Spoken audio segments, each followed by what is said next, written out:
for joining me, y'all. I see Lauren's here. Hey, y'all. Okay. So we're going to get started. Today is basically, we're celebrating Valentine's Week, and we're talking about forgiveness and boundaries. I'm here with Dead the Silent, which is a mental health organization geared towards giving the voice to the voiceless and just towards mental health overall.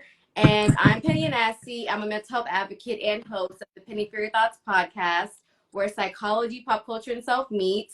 And I'm joined here by two amazing therapists. And what I want to do is have you two introduce yourselves and also the approach that you guys take when it comes to therapy and why you think the topic is important. And whoever can go first. You want to go first? I can go first. I guess important to note, I'm only provisionally licensed, so I am still under supervision. That being said, I tend to do more of a holistic approach when it comes to therapy and sessions with clients. I find especially working with clients or people of color from different backgrounds, there's a lot of, I'd say, like, shady stuff when it comes to the modalities that we were all trained to sort of do as therapists. And I found that the best way to sort of help people reach their goals is to meet them sort of where they're at, get as much background as I can, and then pull from sort of different areas that I've been fortunate enough to have training in, to sort of meet those goals and needs more individually, rather than using, for instance, like CBT is one of the big buzzwords, the one thing that everyone has been trained to do. Everybody who has done any form of therapy is most likely heard about cognitive behavioral therapy, but it has been found not to be the best approach when it comes to people of color, Black people specifically, people dealing with racism. So yeah, I'd say I'm more of a holistic approach therapist. I don't go down one specific route of modality. I pull from a lot of different places, but in general, I'd say it's more of a client-centered approach. So yeah. Mm-hmm. Mm-hmm. And why do you think boundaries and forgiveness is important to talk about when it comes to romantic love, platonic love, I think that they're both important for personal mental health. I think individually, being able to forgive is extremely important for your own sense of peace. It removes extra stress, it removes bitterness, just like that ugly weight that sort of lays on you. And as far as boundaries, just like being able to advocate for yourself is one of the most powerful things I think a person can do. And finding ways to do that is respectful of other people. I think that's the caveat to boundary setting, and empathetic to other people's sort of situations, but still like fighting for yourself is what's so important when you're dealing with a whole other person you're sharing your life with or your moment in life with. Being able to advocate for yourself and each other in the relationship is really important. That's amazing. Yeah, Audra? So a little bit about me. I am a licensed marriage and family therapist. What that means is I kind of been trained to look at everything through like a relational lens. So I work with individuals and couples. I specialize in couples work, but when I work with anyone, I'm taking on the perspective of being curious about all of their intersecting identities. So their race, their sexual orientation, their gender, their socioeconomic status, to be able to really get a full view of like what they've experienced, how that has impacted them in their relationships, and then how that kind of might inform part of why they're coming into therapy. I've been working in the field for about 15 years now. And one of the things that's a little bit newer is I'm moving more away from just traditional therapy. I think what you were saying, kind of some of the things we've been trained in don't seem like they always fit and can hold space for everybody's complexity. So definitely moving more towards holistic health, more towards wellness, understanding that therapy is like a really beautiful thing, but it's not the only way to heal. So thinking about like somatic work, like things that happen in our bodies helping people connect to what they're experiencing in their body and how that informs what they might need for themselves, what they might need in their relationships. Yeah. Mm-hmm. Yeah. Okay. So you guys have seen many patients, and what seems to be the biggest disconnect when it comes to people sticking to their boundaries, especially romantically? We all have been that girl or know that girl who just can't stick to their boundaries. They say they'll never do it again. Then they know what's best for them, but it's almost a cycle that's kind of really, really hard to break. What have you guys seen with patients has been like the biggest part of that cycle and the hardest thing to Really break? good question. I guess I can go. Oh, yeah, y'all can just bounce off whoever. Yeah, just let it flow. Girl chat. You know, I think the way I practice too is not just with my clients, but like I oftentimes am bringing in myself and like experiences I've gone through with myself as a way to guide people to say, hey, like I'm a human being too, and I'm struggling with some of the same things you're struggling with. So I would say for humans, I see that being able to stick to boundaries is challenging because we're not only operating on a conscious level, we're operating on a subconscious level. Sometimes we're operating at the current age that we're at, but emotionally we're operating at a childlike state, right? So like it's really challenging to set a boundary and stick to it and be, steadfast in it when there's all these different aspects of your consciousness playing out at one time. So one of the things that I'm always helping people recognize is like, what are the different aspects that are playing out? So if it's your childhood self, right, that might say, I just want and need attention, right? So you're saying, I need to cut this person off, or this relationship isn't healthy for me, but you're just wanting a hug, right? So that's a mind fuck. So it really if I'm like, I need to stick clear of my boundaries, but I just need attention, I need love, I need a hug, that's going to be really hard. So you don't know.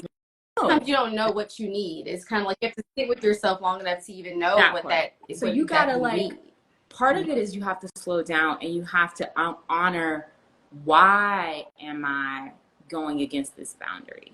Why do I keep going against it? Something in my process is not being attended to.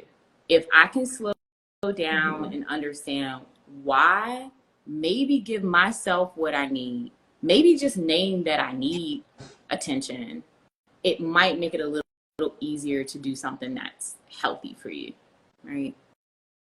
So that's what I've seen. Yeah.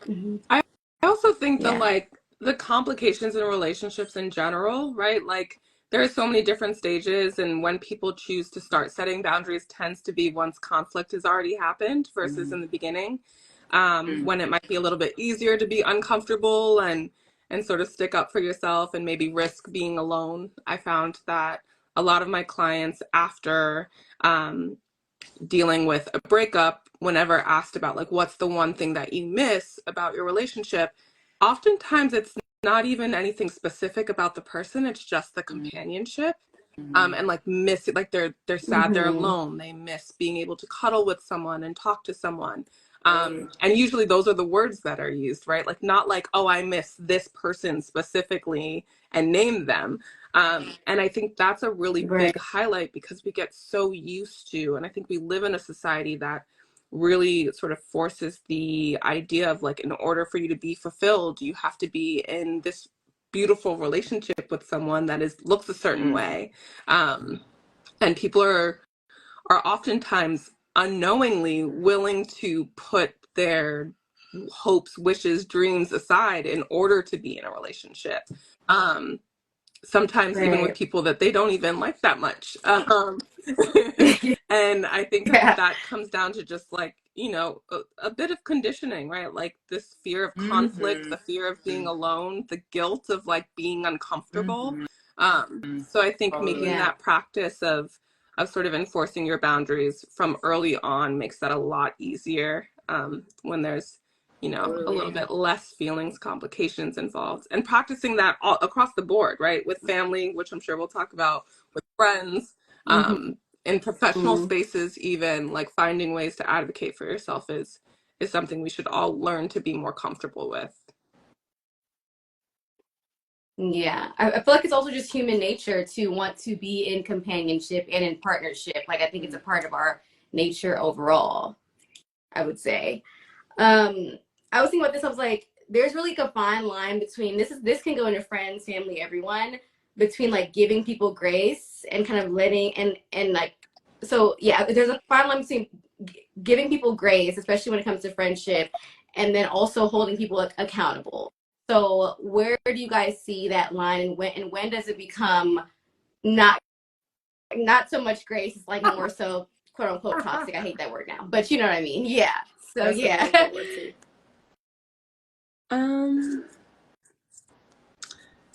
I feel like one of the things that I say most common, I think, when I think of like my sessions with clients is give yourself grace to feel these feelings. A lot of people have shame in regards to like feelings that happen, especially anything that sort of pertains to mental health, that falls like under that umbrella that other people may not outwardly be dealing with. I think there's sort of a lot of shame in regards to just feelings in general, and big feelings that create sort of maybe more obvious reactions like crying or anger, things that other people start to notice. And so I think giving yourself the grace of like being allowed to be upset, being allowed to experience more like difficult feelings and situations,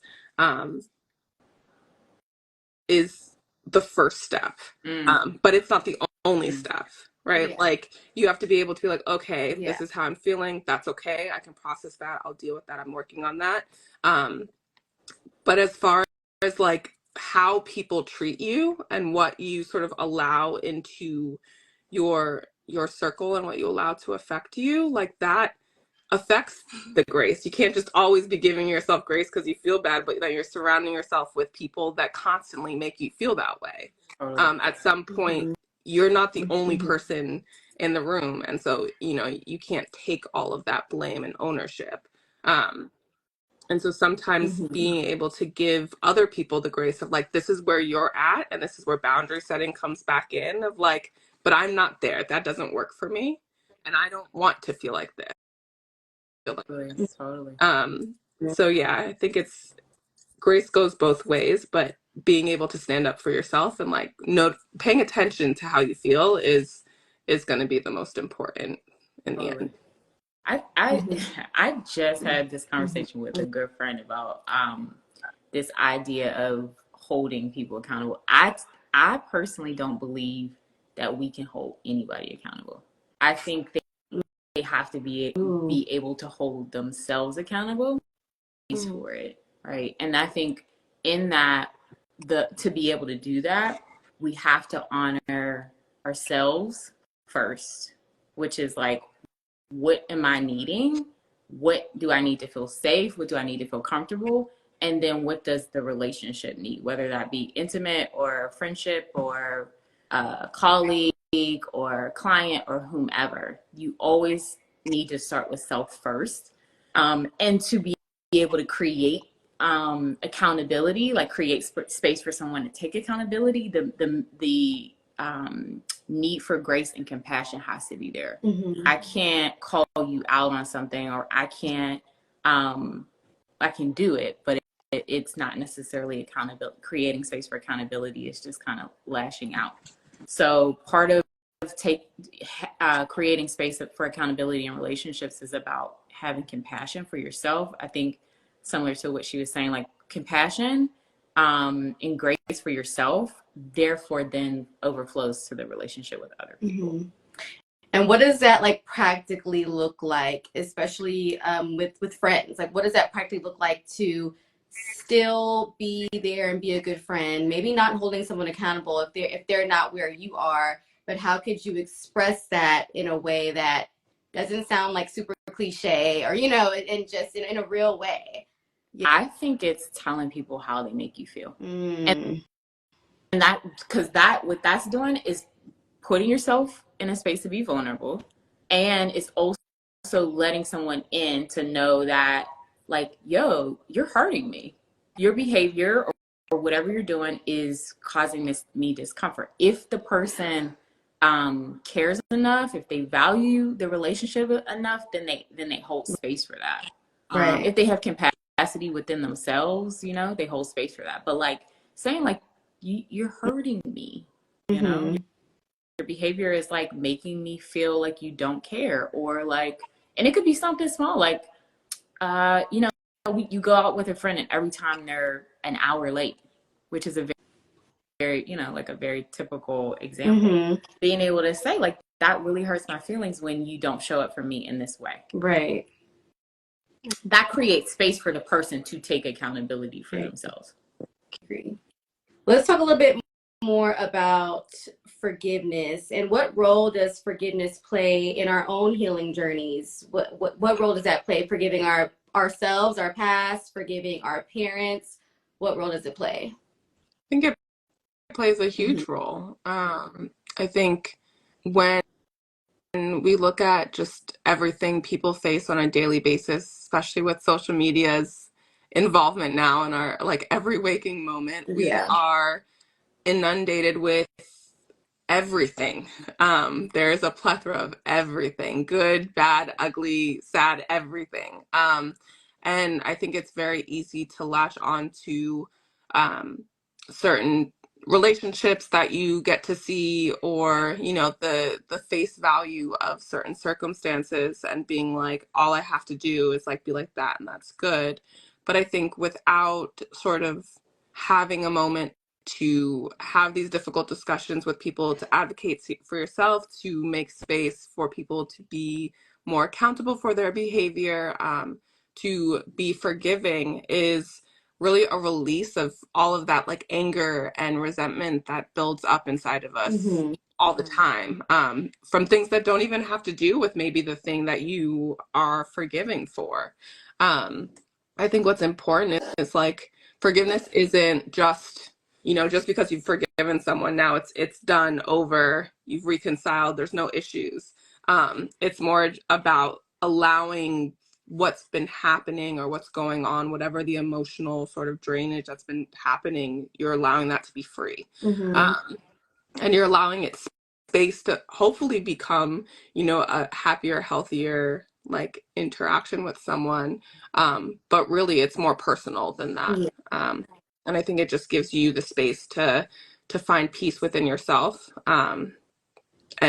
and allow that other person, you know, the opportunity to open up to you in the same way as well. But that's not a requirement. It's really more, I think, central. I just realized that I did not know how to forgive at all.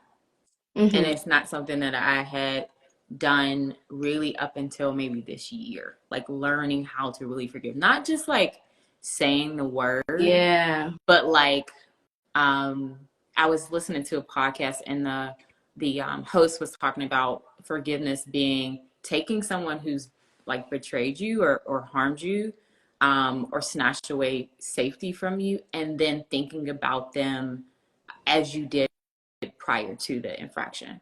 And I was like, oh, that's what forgiveness is? That's what they're saying? I was like, damn. I was like, oh. And it was so funny because I would talk about this with clients, and at that point when I listened to this podcast, I was like, forgiveness. I know I had to have forgiven people. I know I have. And then I started thinking about it, and I was like, no, like I rationalized it. Named it, put people in the box for it, right? Or put them over here once they've hurt.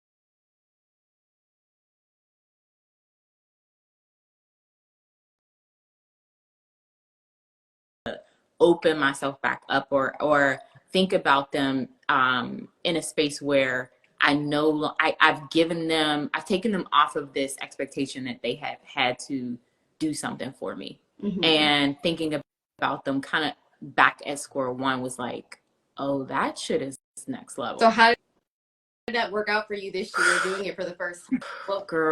It was so hard. It was gut wrenching, but I think it was like realizing, as you were saying, like it was weighing me down.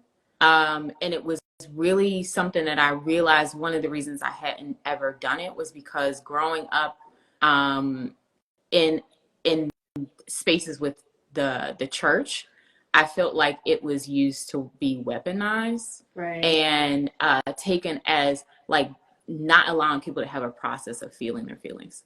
But like, okay, something happened, you have to forgive. So my reactivity to it was to just take it and say, fuck that. I don't have to do anything. I'm like very much an anarchist in that way. If like, if you say this is the rule, then I'm going to say why. So realizing that living in reaction to that was getting in the way of me actually going through a process of learning how to forgive. And I started with writing down all of the things that, all of the people who I still felt like I was holding on to something. And the sentence was, you hurt me because of blank. And then the second process was to say, I forgive you. I now am letting you go and let go of the expectation that you could have done this for me. And now I'm acknowledging that I can do it for myself. And it took me a long time to write it out because like when I would go to write it, it was like, oh, hell no. Like I would get You're like writing and you're like, I know. I'm like, oh, no. I got to like two people and I was like, I'll just put this aside. But I think realizing that, like, once I did one person and then like I let myself grieve, it was a lot of grief, right? To be able to say, this person can't heal you, only you can. Because I think we're all secretly waiting for someone to come and save us, you know? We're always thinking like, oh, my husband can save me. My wife can save me. My kids can save me. My father can save me. My mother can save me. And they're just humans. Right. So the forgiveness process really, I think, gives space to our humanness. But it's a hard thing. It's not just something that you just say. It's like a really deep emotional process that I believe comes with a lot of grief.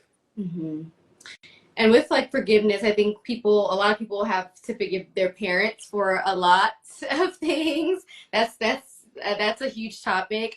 How do you think parental wounds like affect how you forgive, affect how you love yourself? It's a really broad topic there, but you guys can take it wherever. We can take it wherever we want to go. Yeah. I mean, our upbringing essentially influences all of our, or most of our beliefs and behaviors. We are fortunate enough, I think, to be adaptive, beings and can change those behaviors over time. But if we think of the amount of time we spend with our caretakers and our parents and the people who raised us, that's a lot of time of conditioning. That's a lot of potentially like hurt that you're dealing with that was never dealt with through your parents, and taking on their trauma and their pain. And I think a lot of it comes down to sort of I mean, Audra, you said it, like our parents are people. Right. They're also people that most likely came from a completely different generation that had very limited access to self-care or mental health or sort of even the way community was very different. And so, it's likely that our parents didn't have access to the support in the same way that we, or some of us, may be more fortunate to have now.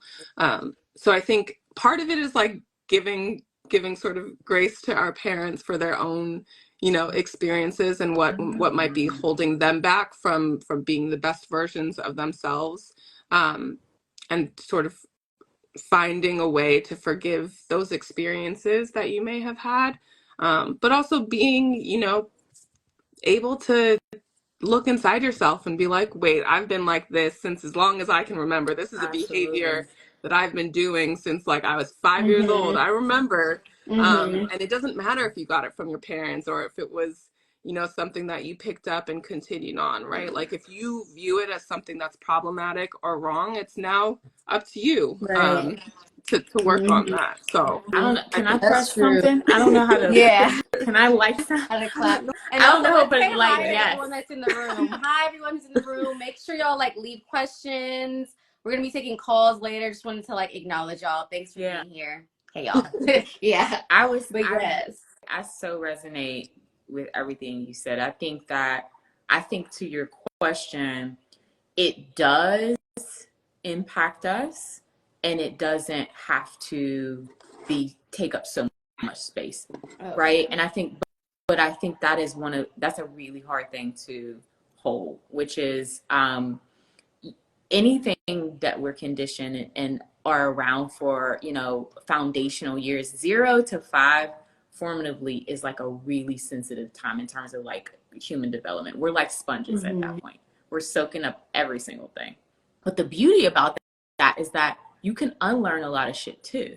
And we have choice, and we do have adaptability, right? So it plays a role, but once you can have a consciousness about the impact on yourself and your relationships, the amazing part is that you can do something about it, and you don't have to, and I think we can also start to shift collectively, as humans. We can start to shift the narrative that our parents are supposed to be everything, supposed to be the healer, supposed to have the answers, supposed to be the superheroes. We reinforce that narrative. So then every time that we realize, oh shit, they're just humans, like working a 9 to 5, trying to figure it out just like us, we're like, oh, my dad,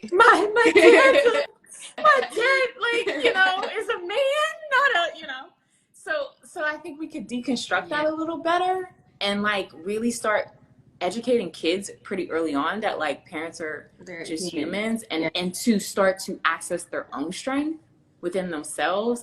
I think we would be a lot less smacked in the face with that reality. Let me read this. Somebody said, "Real again. I align and truly see it. I'm a pre-K teacher in DC. Love what I do, but love even more the impact that I know I can make daily with my students." I love that. Yes. Yay, teachers. Yes. Oh, that's Leah. Hey, girl. Yes. So this brought to me like on a deeper level, as far as like daddy issues and as far as like attachment issues and things like that. Is that like how does that come into play outside of just forgiving maybe a parent who wasn't there or didn't do something for you? Is there a deeper connection when it comes to that psychological bond between a parent, and how does that affect your love life? Yeah. Something that I talk a lot with my clients about is this idea of reparenting. And it's a really profound concept because it helps you to understand what you got from your parents. It helps you to do an assessment of what you got that was healthy, and then also some things that might have been deficits and areas that like if you grew up in the Northeast, more than likely you had a vitamin D deficiency. Like you just kind of were born with that. There's not enough sun, there's not enough light, right? So understanding like based upon how you grew up, whether it be daddy issues or, attachment with a mother, you can understand what you need and then figure out how to be able to supplement that for yourself. So reparenting, I think, is a really good tool to be able to like speak to this idea of like daddy issues. I think we all have issues. And so daddy, mommy, grandma, grandpa, daddy, dog issues. So I think that like understanding, I say deficiency is a heavy word, but I think it's true. I think we all have like areas where we might need a little bit more vitamin D, so yeah, and just knowing yours and being able to figure out what ways to plug into that. Like if you do have daddy issues, how can you get some of that recreated in your network? Right? Maybe there are people, I feel like my friends mother me all the time. And areas where me and my mom might not have, I'm not able to get what I need from her, I have good girlfriends who mother me all the time, right? If I can receive it that way, I'm actually getting all the nutrients that I need in that area. Yeah. Right? Yeah, I feel like I also have noticed a lot where the daddy issues is one of the first things I feel like my clients bring up when it comes, especially to relationship issues, where they're like, I have daddy issues. And I'm like, that's a bit of a cop out. Like, you had a dad, the odds are that you have some issues in regards to like, your dad and your relationship. But I think it's sort of an easy thing to latch onto because I do think it's that common, right? I think it's that simple that you have another person raising you who has their own set of issues, their own set of problems. You're going to have to deal with something. Sort of regardless of how amazing, you look back and think of your parents and like how perfect your childhood was or any of that, there's likely going to be something that's stuck and might impact you like current day.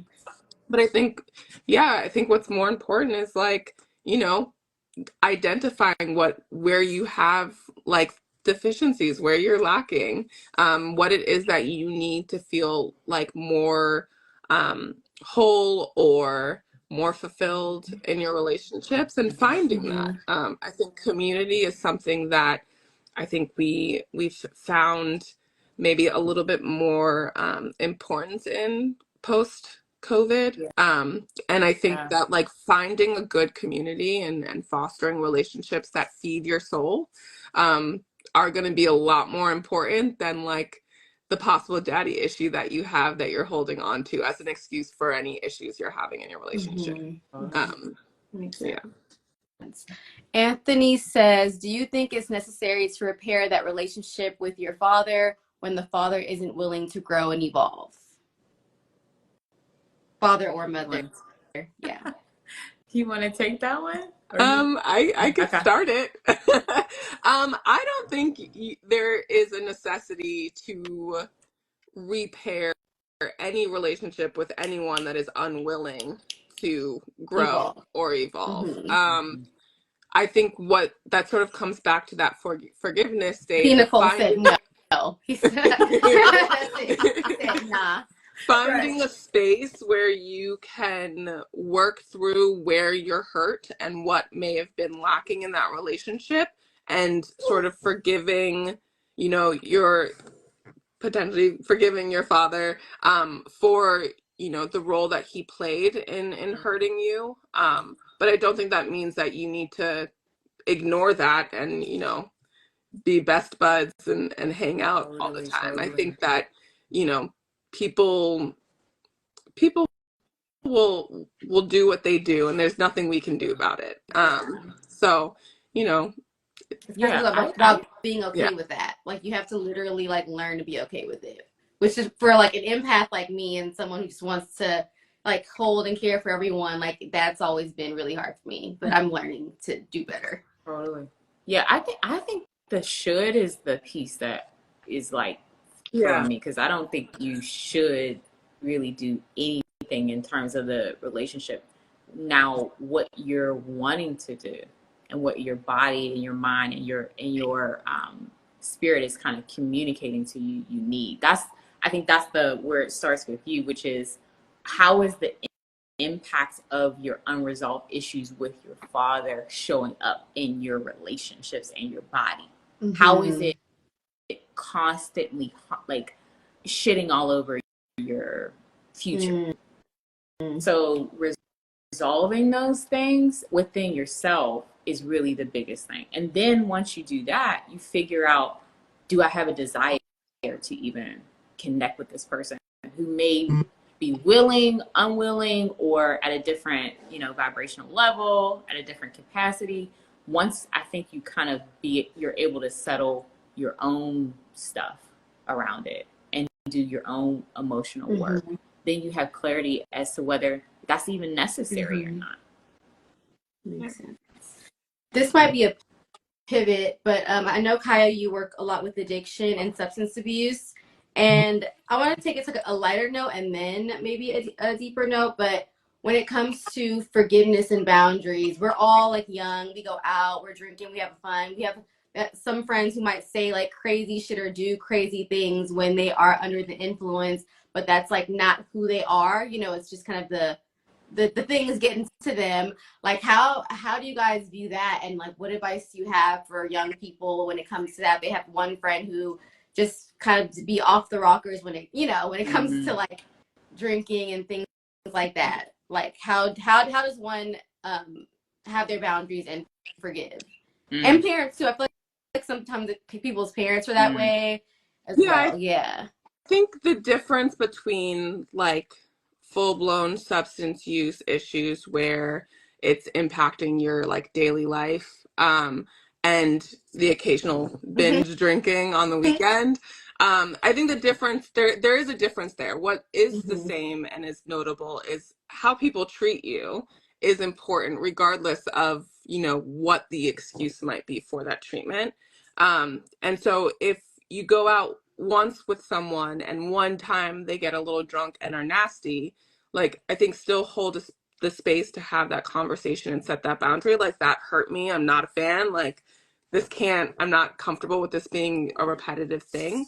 But if it already is a repetitive thing, then like you have to figure out where you stand with that, you know. Right. Like, this is a behavior that you can sort of expect from this person, and especially if it's just like a social thing where it's just drinking when you go out and then getting a little too drunk and saying some nasty things, or, you know, being a little maybe aggressive or having a smart mouth. I mean, you have to sort of see where you sit with that, and if that's something that's bothering you, it's bothering you, right? That's a thing that you can work on with setting a boundary. But I think forgiveness almost doesn't play a role quite yet, because you have to sort of work on the behavior. If the behavior doesn't change, that's when you have to sort of work on like the next step of forgiveness. But yeah, I think going out and drinking and then being a dick, it is just that, right? Like, Right. it's not an excuse. If that's something that you're doing, then that's a behavior that you need to check. Right. And Yeah. you know, hopefully you have people in your life that can let you know, like, listen, this behavior is repetitive and it's not cool. Right. And then what about like a parent who might be an addict? How does forgiveness play into that? Or a sibling? I mean, I think it's important to acknowledge like substance use and serious substance use is a mental health concern, and it is not something that people are doing to harm you. It is not something that's done as like an attack on your safety. It's just that's a byproduct of it. That's good. And so I think there is a sort of fine line of like, how do you find safety in that scenario? Because I think that's something that's really important that people don't think about when you're dealing with substance use.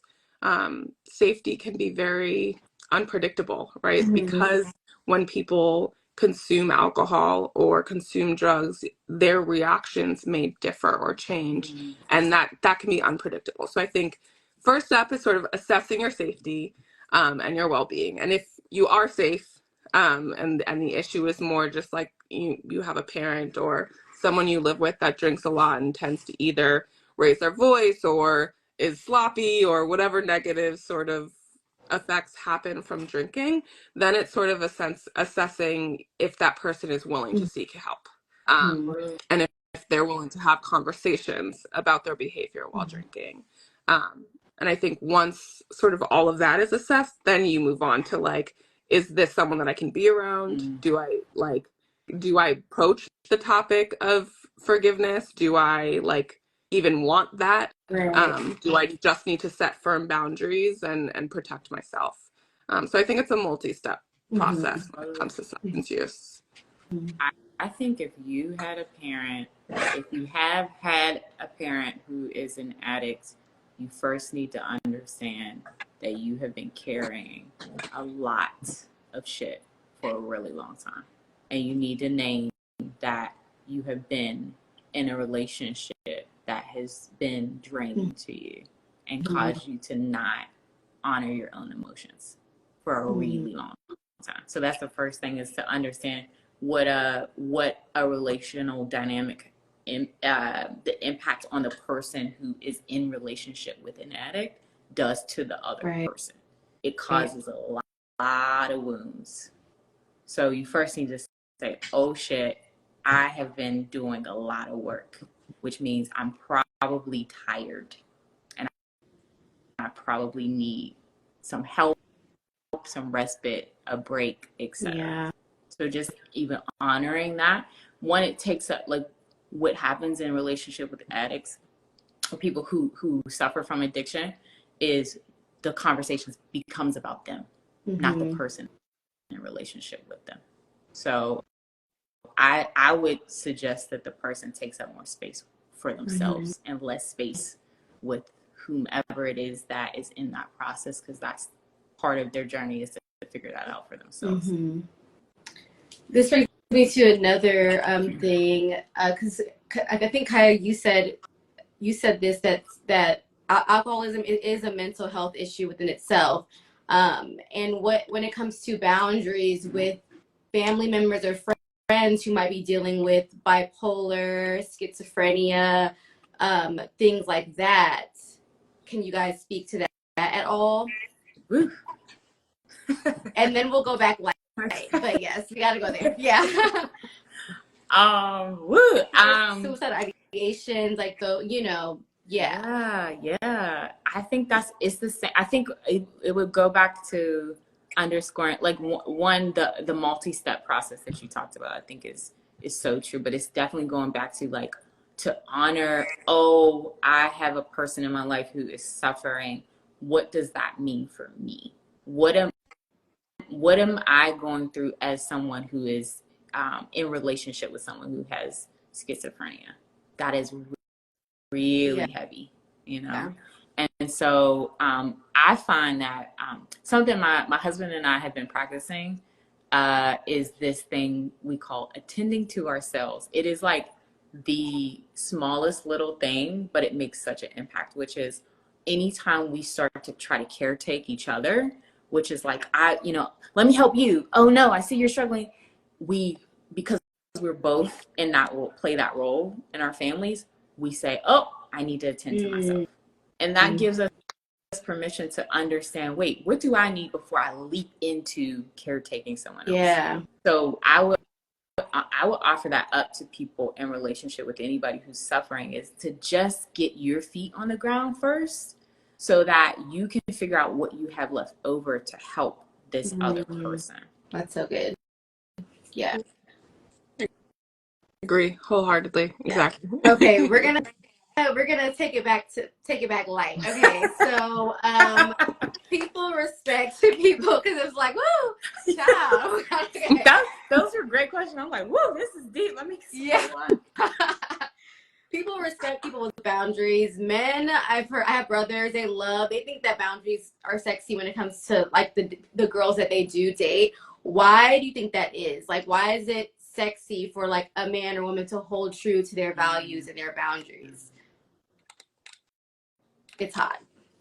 I think it's demonstrating, like, a level of self-respect and confidence, to be able to, like, sort of stick up for yourself in that way and be a little bit maybe uncomfortable. I think that shows a strength that is attractive, especially in someone that you are maybe pursuing as a partner. Knowing that maybe that they are more likely to get their feet on the ground, and be more solid of a companion and be able to help you through difficult times. Like, right, if someone is willing to sort of do the more difficult work before you even get fully enmeshed together, it just makes it feel more secure. Medicine, someone says, feels like you got your life together. Like, it's like, literally. Who's this, like, rock that you could hold on to? Absolutely. Someone I can depend on, like, period. Totally. Yeah, it's integrity. It's like integrity in a world where everything is coming at you, especially social media and all of the things and the messages. For someone to have a center and say, this is my line for myself, is like, to your point, it's like, oh wow, this person has a solid core, and it makes you feel, I think, calm and safe around someone like that. How does one communicate their boundaries without sounding like a prick? Like, how do you communicate where you stand, especially in the beginning of dating, without sounding like a super stiff, strict ass person, you know? Like, what are some tips that you have for the ladies when dating to keep the boundaries still sexy? Ooh, that's a really good one. I think that one of the things I've noticed with working with couples is that, and this is very, we all are different, but this is something that I've seen in terms of a pattern. People who identify as male and people who identify as female in this world, we've either been socialized, or there might be an actual fundamental component to our DNA around this. But I notice men tend to communicate behaviorally, and women tend to communicate verbally, which is, I'm going to keep telling you my boundary. Here's my boundary. This is what I need. This is what I want. And men tend to just do. So if they want to call you, they'll call you. And if they don't, they won't. Right? So like the communication is in the behavior. And I think, so I think being able to understand who you're communicating to and how they can receive the message. Right. If I am communicating, and again, to my husband, I'm going to communicate more behaviorally so that he can hear it. And I've asked him to move towards more verbal communication in his boundaries so that it makes more sense to me. So we're communicating our boundaries, I think, in a way that is reflective of who we're communicating to. Right. Yeah. And I think that comes down to sort of like part of the relationship of communication, right? Like actively listening to each other, being empathetic to each other's situations, noticing that about your husband and being able to pivot and be like, wait a minute, like what we were doing before wasn't working. Like you're not seeing what I'm saying. I'm over here nagging you. And then you're over here doing something, acting like, why isn't she getting it? And so I think that communication of being able to meet someone in the middle and compromising just a little bit so that you can understand where each other is coming from. But I think, boundary setting, if we're going to say it's this like sexy topic, and then I think we need to stand on that, right? Like not being affronted when someone sets a boundary or lets you know that something is important to them, and not taking it to the point where it's like a personal attack. But more what that person is looking for or lacking and feels like they need. Absolutely. Yeah. I love that. So when it comes to relationships and building one or romantically, what's the difference between seeing it through and like just working through the kinks and just being like stupid, plain old stupid? You know what I'm saying? Like, what's the difference between the two?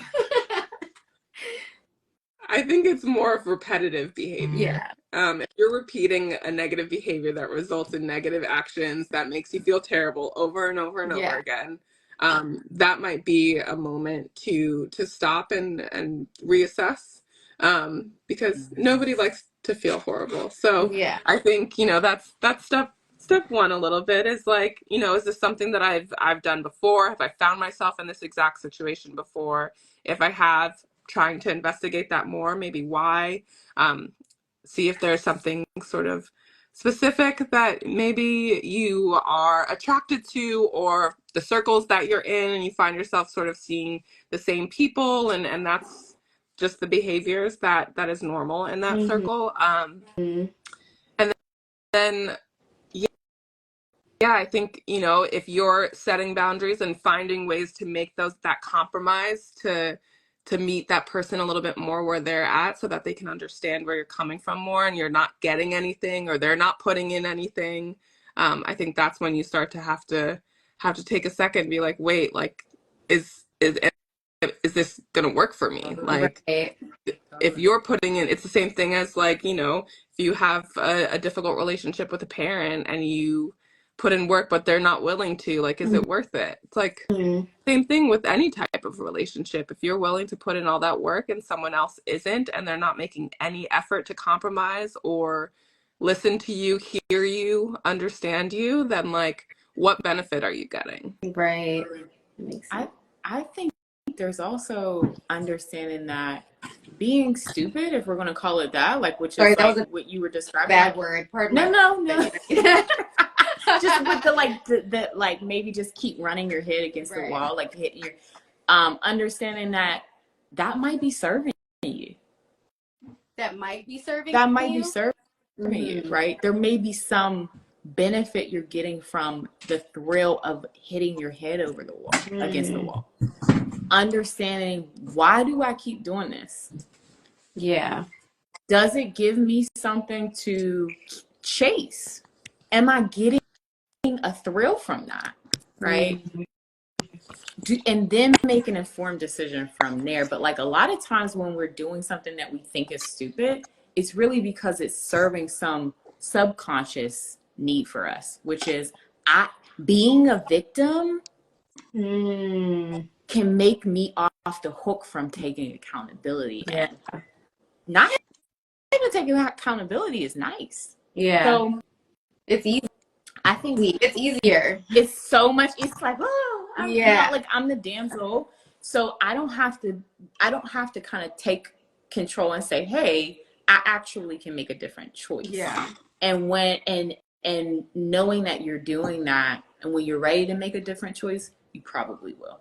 Ooh, I love that. Okay, for the next couple minutes, if anyone wants to hop in and ask questions, ladies are invited to come in. Just request us. Stop reading me for filth. I'm weak. Yes. Hopefully I can figure out how to do it. But yeah, just request and I will invite you on. But we'll continue on until around like 9:30, 9:45. But if you guys want to hop on. It's ladies' night, period. Let me see. Let's see how I can do this. Sometimes if you enjoy the chase of the trauma you've endured and you go, hey, you don't even realize it. Yeah. Yeah. Feel safe. Absolutely. Which is wild. When it comes to, I think that when it comes to accountability, which plays into all of this, I'm seeing, I want to go into like the whole TikTok psychology rhetoric of like calling people gaslighters, narcissists, and love bombing. I've seen a lot of the girls just say that a man is that when really they weren't holding their boundaries and they got played. High key, that's really what happened. So can you guys speak to that terminology? And can you guys break down those 3 words? Like, you guys can break it up. Whoever wants to do that, so we can really know what was the 3? Gaslighting, narcissism, and love bombing. Oof, okay. Who wants to take which one? I guess I'll start with gaslighting. Gaslighting is an interesting one because I feel like it came out of nowhere and then was everywhere. I think these are good terms they're good terms to bring up because they're pretty intertwined, and I think they're used almost interchangeably in like common space. They are not used interchangeably or very often in therapy in my experience, but so I feel like with gaslighting specifically, it's a form of manipulation, but it's more than that, right? The end goal is sort of to control someone, to find a way to get someone into a space where they are almost more susceptible or more open to receiving a certain type of treatment, or less likely to get pushback from that person. I sort of view it as like a deliberate and systematic, like being fed like false information, right? Like it's doing something with the intention to get someone to a place where they don't even know where they stand anymore, right? It's like so confusing and disorienting that you no longer know what's left and what's right, and you're relying on this person now for the information that you need. Yeah. And so I think people can find themselves in those situations at much smaller degrees where people will sort of make comments or realize something's triggering or ticking someone off and sort of like lead with like minimizing it or doing sort of behavior to pull someone out of that, but in a Right. negative way. Mm-hmm.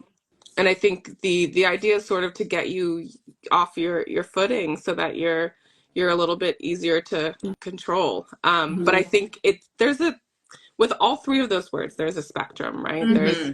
There's the extreme level of like what's more typical in violent relationships with abuse, and what ends up getting, people that survive those situations, they end up getting put in this place where like after that treatment over and over and over again, you sort of get stuck, and you no longer like know where you stand on Right. anything. So I think gaslighting can be used a little flippantly. I think it's allowed to be used flippantly, but I think what's important to take from it is really the intention behind it. I think very often we intentionally gaslight other people. We minimize their issues, we minimize their problems, their comments, or we play things off or whatever. But I think it's more like the intention behind it. Right. And if someone is coming from a good place where they maybe just aren't seeing your point of view or aren't as open, that's not the same as someone who does see your point of view and wants to change it, and is doing so by breaking you down. So Absolutely. Okay. Like, let's dive in. Love bombing. I think so I think all of the commonality here, narcissism. So there's narcissistic personality disorder, which is an actual diagnosis. It's a very small percentage of what, the 1%? population. Right, like 1%, Wow. that actually would be diagnosed with that, and we are calling everybody a narcissist. Yeah. Right? Now, we all have narcissistic traits, all of us, right? And that could be just from, deficiencies. But in terms of like the levels of manipulation, I think love bombing, I think what you're describing in gaslighting are tools to be manipulative in relationships that we're typically learning to. I think sometimes they are subconscious. Actually, like I think there could be the deliberate, and then I think there is the subconscious, which is this has been done to me. Love bombing is when I am using language and wording that I know might endear you to me.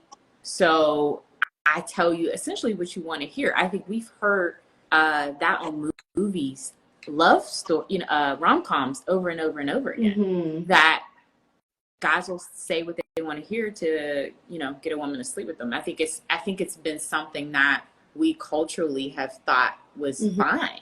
And now we're starting to put language to how hurtful and how devastating it can be to use that as to use love as a form of to have someone endeared to you. So it's not about love; it's about control. Yeah, and I think also that ties into sort of the intention, right? If your intention when you go out to pick up someone, and it's to just sleep with them and never see them again, dropping the L bomb, is one way to fast track that, right? And that's when love bombing to me is like, that's when it's problematic. Yeah. Right. The intention isn't like, oh, I actually have really strong feelings and I'm not really aware that I'm throwing it all out at you, and that might be manipulating you in some way.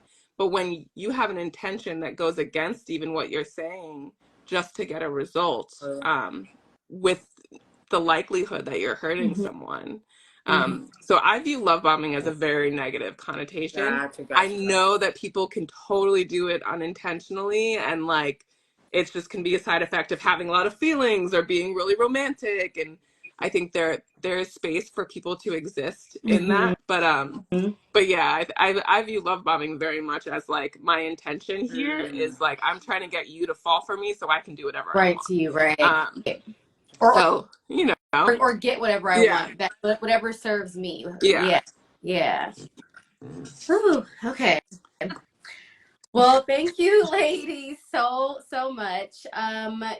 Could you guys both leave the audience with tools when it comes to boundaries or forgiveness? You can pick, or just anything that you guys would just like leave with us.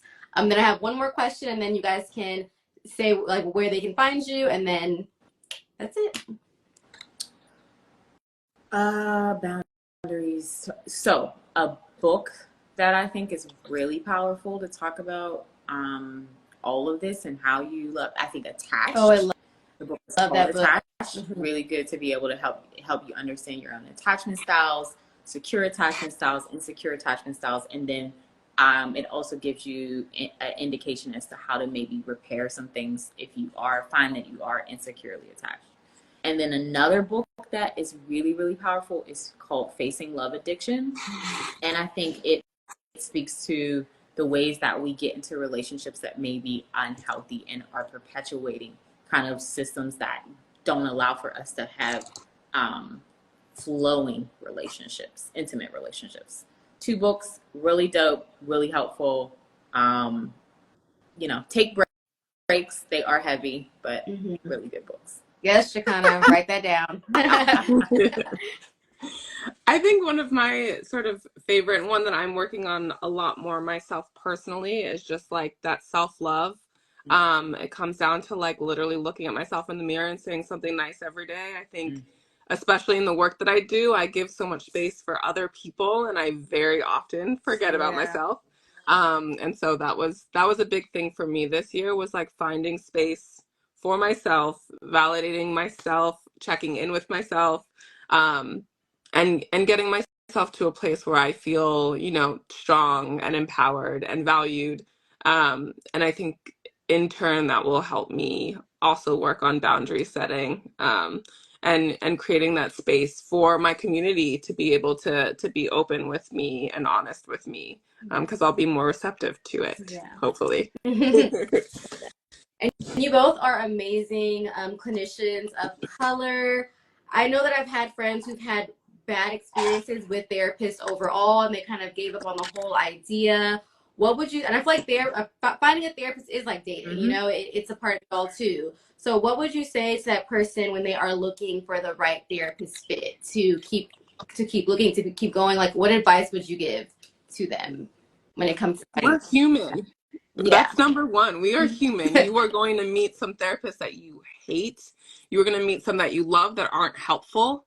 I think, just being open to the experience is the first step, and it's potentially the hardest one. We're still getting over the mental health stigma, so there's that. But I think also just like being excited about the possibilities. I think what I've seen now, one on social media, but also on how therapists reach audiences and the platforms that they use, is there's a lot more information out there now. People have videos, they have social media, they have web pages that have bios, and taking the time to try and research, potential therapists before you sit down for the first session. I think so far all of the clients that I've gotten were able to like see my video beforehand, and though I cringed making that video, and I still do to this day, they're all like, something just called to me. Like, I just felt like I had to sit down with you. And I think because of that, I've had really good retention rates so far, because they were able to see what I'm like, even though I don't think that's what I'm like in therapy, but enough. It was close enough. And so I think, taking the time to try and find the right fit is worth it. Totally. Right. But yeah, it's not easy. You're looking through there's countless. It's literally like online dating. So I agree with that. Like, taking the time, doing the research. I think, and this is where it requires maybe a little level of vulnerability, is to ask your network. for a recommendation. I think that's also like a really good way to not have to go through so much, like being re-traumatized through the process of finding a therapist is to mitigate that, is to, you know, scour your network and say, hey, like, I'm actually looking for a therapist. Does anybody know of anybody who, you know, they enjoy working with? And I think that, I mean, that's how I've gotten a lot of my clients. I think that's how we try to get our own therapists, is through referrals, because that gives me a level of safety based upon the other person saying, I've kind of already done the vetting of this person. And then the second thing I would say is stop giving the therapist so much power, right? They are only a reflection of what they're holding up to you. They're only like a mirror. They're only a vessel. They are not the source, right?